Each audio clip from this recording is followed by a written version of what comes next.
गुरु गोविंद दोऊ खड़े काके लागू पाए, बलिहारी गुरु आपने गोविंद दियो बताए।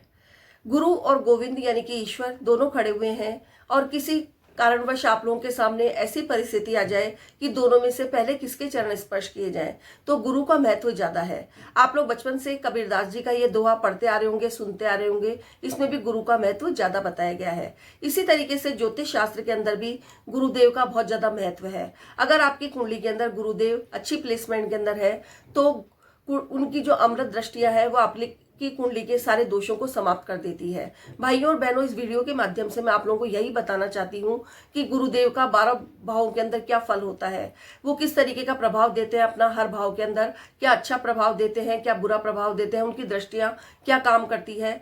तो अगर आप लोगों को 12 भावों की संपूर्ण जानकारी प्राप्त करनी है तो आप लोग मेरे चैनल पर जाकर इसका वीडियो देखकर 12 भावों की संपूर्ण जानकारी प्राप्त कर सकते हैं। जय श्री कृष्णा। मैं निधि जोशी आप लोगों का अपने एस्ट्रो निधि चैनल पर तहे दिल से स्वागत करती हूं।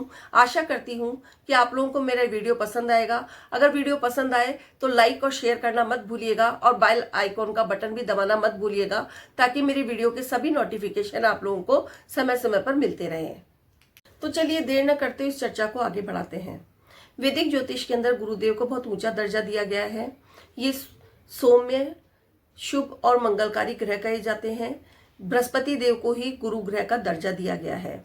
ज्योतिष शास्त्र के अंदर गुरुदेव के को 2 राशियों का स्वामित्व प्राप्त है। ये बड़े भाई, शिक्षा, विवाह और संतान, धर्म और करियर के कारक ग्रह माने जाते हैं। मीन राशि और धनु राशि के ये स्वामी बनते हैं। विशाखा, पूर्व भाद्रपद और पुनर्वसु नक्षत्र के स्वामी बनते हैं। गुरुदेव को 3 दृष्टियां दी गई है, 5वीं, 7वीं और 9वीं। कर्क राशि के अंदर ये उच्च के होते हैं और मकर राशि के अंदर ये नीच के कहे जाते हैं। काल पुरुष की कुंडली के अंदर गुरुदेव को 9वें भाव और 12 भाव का स्वामी ही कहा जाता है और इसके अलावा ये द्वितीय, पंचम, नवम, एकादश और 10वें भाव के कारक ग्रह बनते हैं। इस तरीके से कुंडली के का 50% भाव गुरुदेव के अधीन रहता है। एक तो जहां गुरुदेव आपकी कुंडली के अंदर विराजमान है, उसके अलावा 12 भाव और गुरुदेव की 3 दृष्टियां, 5 कारक भाव, इस तरीके से कुंडली का 50% भाव गुरुदेव के अधीन रहता है। तो आइए जानते हैं कि 12 भावों में गुरुदेव क्या फल देते हैं। सबसे पहले आता है प्रथम भाव। प्रथम भाव को लग्न भी कहते हैं। प्रथम भाव हम स्वयं हैं। इस भाव के अंदर यदि गुरुदेव स्वराशि के मित्र, स्वराशि के और उच्च राशि के बैठे होते हैं तो हंस नामक महापुरुष योग बनता है, जिसके अंदर जातक को बहुत ज्यादा प्रसिद्धि मिलती है और उसके पास किसी चीज की, धन की और ऐशो आराम की चीजों की कमी नहीं रहती है। अगर गुरुदेव आपके इस भाव के अंदर बैठे हुए हैं तो आप बहुत ज्यादा चरित्रवान इंसान है। आपका थोड़ा फेस मासल होता है, आपके इस जगह थोड़ा मांस होता है, क्योंकि गुरुदेव चर्बी के कारक ग्रह माने जाते हैं। आप बहुत ज्यादा चरित्रवान होते हैं, परोपकारी होते हैं, बहुत अच्छे सलाहकार होते हैं और आपको सादा जीवन, उच्च विचार पसंद आता है। ये कहावत आप लोगों के ऊपर बहुत अच्छी सिद्ध होती है।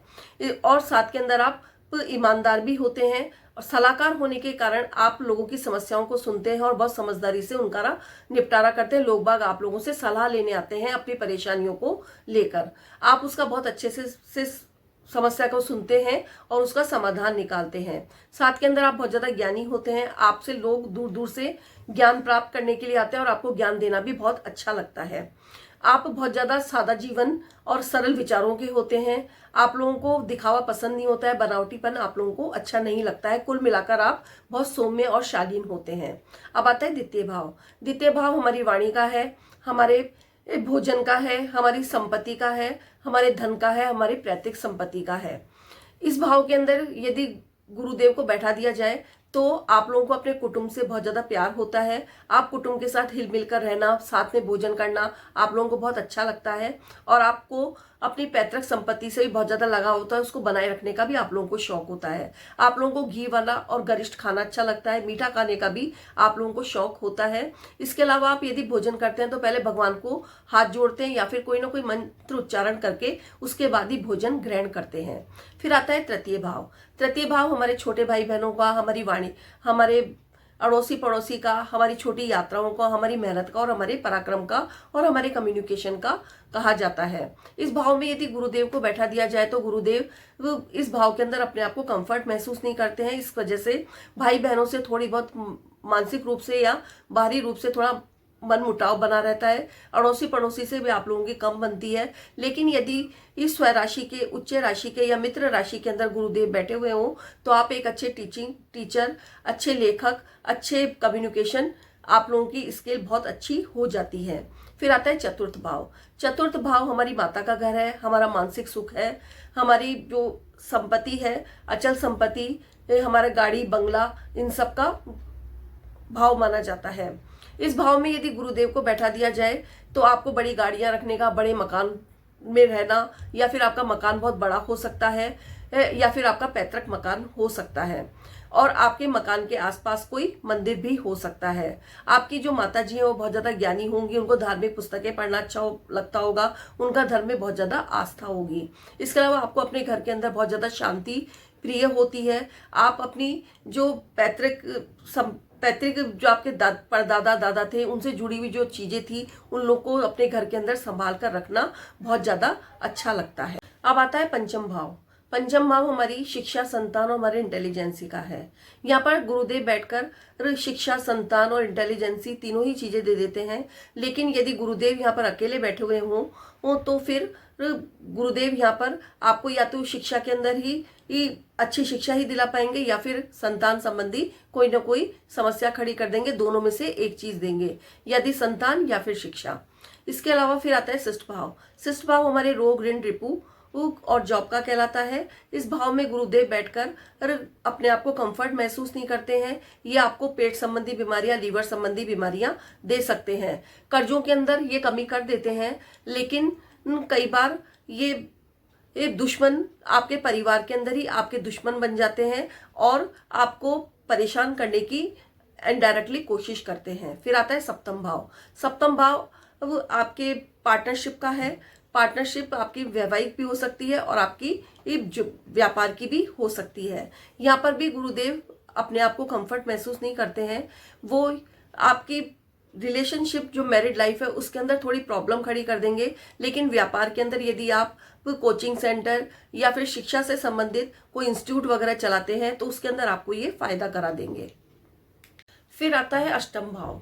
अष्टम भाव गुप्त बातों का और रहस्यमयी बातों का होता है और अचानक धन प्राप्ति का भी यह भाव माना जाता है। इस भाव में गुरुदेव बैठकर आपको एक अच्छा ज्योतिष बना सकते हैं। अकॉल्ट साइंस की तरफ आपकी दिलचस्पी हो सकती है और आपको पहले से ही बातों का आभास हो जाता है। इस भाव में बैठकर गुरुदेव आपको अचानक धन की प्राप्ति करा सकते हैं। शुरू के अंदर तो ये आपको पीड़ा देंगे, लेकिन बाद के अंदर आपकी दिक्कतों को खत्म कर देंगे और आप लोगों को ब्लेसिंग देना शुरू कर देंगे। उसके बाद आता है नवम भाव। नवम भाव वो हमारे भाग्य भाव कहलाता है। ये हमारे भाग्य का, हमारे उच्च शिक्षा का, हमारी धर्म का और हमारे पिता का घर कहा जाता है। इस भाव में गुरुदेव यदि स्वराशि के, उच्च राशि के या फिर मित्र राशि के हैं तो आपके पिता के साथ संबंध अच्छे बना देंगे। पिता के साथ आपकी बाउंडिंग बहुत अच्छी होगी। पिता की संपत्ति आपको मिलेगी, पिता का संपत्ति से आपको लाभ मिलेगा, आपको उच्च शिक्षा की प्राप्ति होगी। साथ के अंदर यदि आप विदेश जाकर विद्या प्राप्त करना चाहते हैं तो आपको वो सभी अवसर मिल सकेंगे और इसके साथ आपके धर्म के अंदर आस्था भी होगी। फिर उसके बाद आता है दशम भाव। दशम भाव हमारे करियर का भाव है, हमारा कर्म भाव है। इस भाव में बैठकर गुरुदेव आपको एक अच्छा करियर देते हैं और लोगों के बीच आप एक सलाहकार के रूप में जाने जाते हैं। आपको एक अच्छी ही मतलब कि जॉब दे सकते हैं और जॉब के अंदर उन्नति दे सकते हैं। आपके जो पिता हैं वो भी आपको अच्छे पैसे वाले होंगे, उनके घर के अंदर भी इस सारी सुख सुविधाएं होंगी और साथ के अंदर आपके लिए यह जो भाव है आपके करियर के अंदर उन्नति देने वाला होगा। फिर अब आता है एकादश भाव। एकादश भाव हमारी इच्छा पूर्ति का घर है। इस भाव के अंदर यदि गुरुदेव होते हैं तो या तो आप अपने घर के अंदर बड़े भाई होते हैं या फिर अपने भाई बहनों में या तो बड़े होते हैं या फिर जेंडर के अंदर आप बड़े होते हैं। यहाँ पर गुरुदेव आप लोगों को धन की कभी कमी नहीं होने देते हैं, क्योंकि गुरुदेव ब्लेसिंग्स के कारक ग्रह माने जाते हैं और साथ में धन के कारक ग्रह भी माने जाते हैं। तो आप लोगों को धन की कभी कोई कमी नहीं होती है, क्योंकि धन की कमी होती भी है तो गुरुदेव की आप लोगों के ऊपर ब्लेसिंग्स बनी रहती है। फिर आता है द्वादश भाव। द्वादश भाव हमारे व्यय का है। सब तरीके का व्यय द्वादश भाव से ही देखा जाता है। यदि इसमें गुरुदेव होते हैं तो वे सामान्य फल देते हैं, क्योंकि अगर आप यदि सात्विक रहते हैं, ईमानदार रहते हैं और परोपकारिता करते हैं तो गुरुदेव यहाँ पर आप बैठकर आप लोगों के खर्चों को नियंत्रित करते हैं और सही जगह के ऊपर आप लोगों के खर्चे करवाते हैं। लेकिन यदि आप नैतिकता का पालन नहीं करते हैं और आप लोग बहुत ज़्यादा झूठ बोलते हैं और साथ के अंदर किसी के साथ अच्छा व्यवहार नहीं करते हैं, तो फिर गुरुदेव की ब्लेसिंग्स यहाँ पर नहीं बनती है। इस तरीके से मैंने बताया गुरुदेव का 12 भावों के अंदर क्या फल होता है। लेकिन आप लोगों को गुरुदेव के अच्छे फलों का ध्यान रखने के साथ साथ कुछ इन बातों का भी ध्यान रखना पड़ेगा कि यदि गुरुदेव आपकी कुंडली के अंदर 9वें भाव के अंदर और 12वें भाव के अंदर स्वराशि और अपनी मित्र राशि और अपनी उच्च राशि के अंदर बैठे हुए हैं तो फिर वो आप लोगों को अपनी सारी ब्लेसिंग्स देते हैं। लेकिन यदि वो मित्र राशि, यदि वो शत्रु राशि के अंदर 3, 6, 12वें भाव के अंदर बैठे हुए हैं और पापी ग्रहों से दृष्ट हैं तो फिर उनके फलों के अंदर कमी आ जाती है। तो आप लोग गुरुदेव की शुभता को बढ़ाने के लिए और के लिए कुछ उपाय कर सकते हैं, जैसे कि नियमित रूप से मंदिर जाएं, विष्णु सहस्त्र नाम का पाठ या तो नियमित करें या फिर गुरुवार को अवश्य करें। इसके अलावा माथे पर केसर और चंदन का तिलक लगाएं, हल्दी का तिलक लगाएं और साथ के अंदर आप लोग नियमित रूप से धार्मिक पुस्तकें पढ़ें। नियमित रूप से नहीं भी पढ़ पाए तो कभी कभी जरूर पढ़ें। और इसके अलावा आप लोग गुरुदेव की अशुभता को कम करने के लिए कुछ वस्तुएं हैं, जैसे कि पीली वस्तुओं का दान करें, स्टेशनरी के सामान का दान करें, धार्मिक पुस्तकों का दान करें, तो आप लोग इसकी अशुभता को कम कर सकते हैं।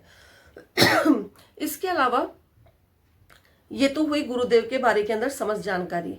अब आप लोग अपनी कुंडली में चेक कर सकते हैं कि गुरुदेव आप लोगों के किस भाव के अंदर बैठे हुए हैं और उसी के हिसाब से आप अपने फलों को देख सकते हैं। आशा है कि आप लोगों को मेरा वीडियो पसंद आया होगा। यदि पसंद आए तो लाइक और शेयर और सब्सक्राइब तो जरूर बनता है। साथ के अंदर बेल आइकॉन का बटन भी जरूर दबाइएगा, ताकि मेरे वीडियो के सभी नोटिफिकेशन आप लोगों को समय समय पर मिलते रहे। और कोई गलती हुई है तो क्षमा कीजिएगा। स्वस्थ रहें, सुखी रहें, उपायों को अपनाएं। धन्यवाद। जय श्री कृष्णा।